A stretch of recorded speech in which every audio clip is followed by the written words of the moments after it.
Hey, this is Seth with Electrek, and today we're going to take a look at the new software update for the Rivian R1S and the R1T. I'm in an R1S right now at the house. Rivian sent this to me about almost 2 weeks ago, and we've been allowed to drive it for those 2 weeks. I would say overall, the experience has been great. It's not beta software in any way, even though we were first early testers for it.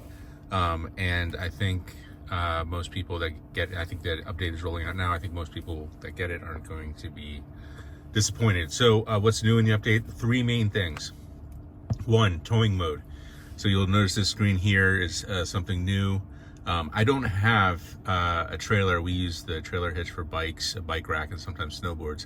So there's nothing there that I can offer to test this out with, but it will. So the new mode will do a lot of stuff.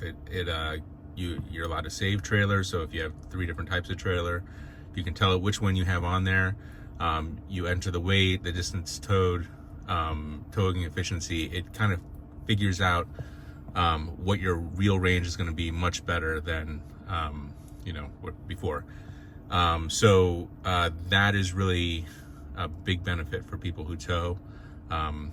I am thinking about getting a trailer for like trips to Home Depot, and I think this would be fantastic for that. The bigger update for most people is going to be let's see, press brake pedal. All right. So on road, you'll get this new screen here, which you have all-purpose mode. You can go off-road here, and then trailer. So you have those 3 top-level menu items. Then on road, you have street, you have conserve, you have sport, and you have snow mode. We're going to definitely use the snow mode, and you can see the car is rising right now a little bit because the ride height is standard, and the ride height buttons are here. So lower ride height to go to sport mode, and you see you get 3 different options here: brake rate regen, high or low, stability on, reduced, or off, and then ride feel stiff or soft. Now, I have to say, the update before this one softened up the soft to a point where I no longer felt like that was the ride mode for me. I had been riding in soft mode, but since then I've been riding in stiff mode, and I feel like Rivian should kind of go with the 3 item here, like somewhere between the soft and medium and then firm. Those 3, I would probably go with medium, generally speaking. I have to say the soft mode now feels a little bit like a like a 70s Cadillac, where you're kind of like whoa over road bumps, which is kind of nuts. Also, the conserve mode, I have to say, probably my favorite mode about this vehicle. It uses the front wheels only. I've heard some things that the tire wear in conserve mode is uneven, so obviously the front wheels would be doing the accelerating and the regenerative braking in this mode. You're going to lose some of your regen braking because it's only the front wheels. But for me, it's been pretty good. I don't use it all the time, but on long trips, we drive to Vermont quite a bit. So that's what we'd use. And what's super impressive about it is I get more range than what Rivian promises. So on a typical trip, I think we can hit like 350 miles of range, and this is only supposed to have 320 or something. Anyway, so you have on-road, you have off-road modes. So I'm gonna hit the brake again. You have off-road modes, and this is gonna do some stuff here, probably ride height change. And then you have the other mode, lower mode. So you have all-terrain there. You have, let's see, what's this? Soft sand. You have sand.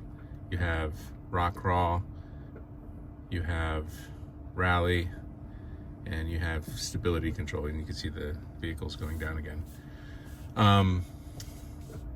So yeah, those are the modes and the menus here.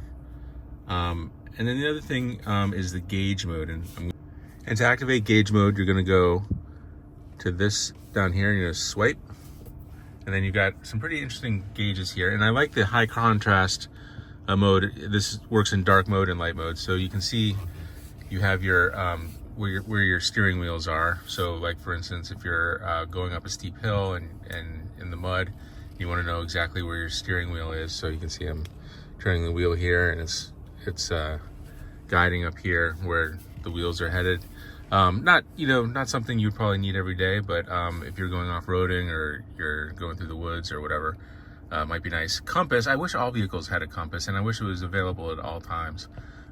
This is not the most user-friendly situation, but it's really nice to have.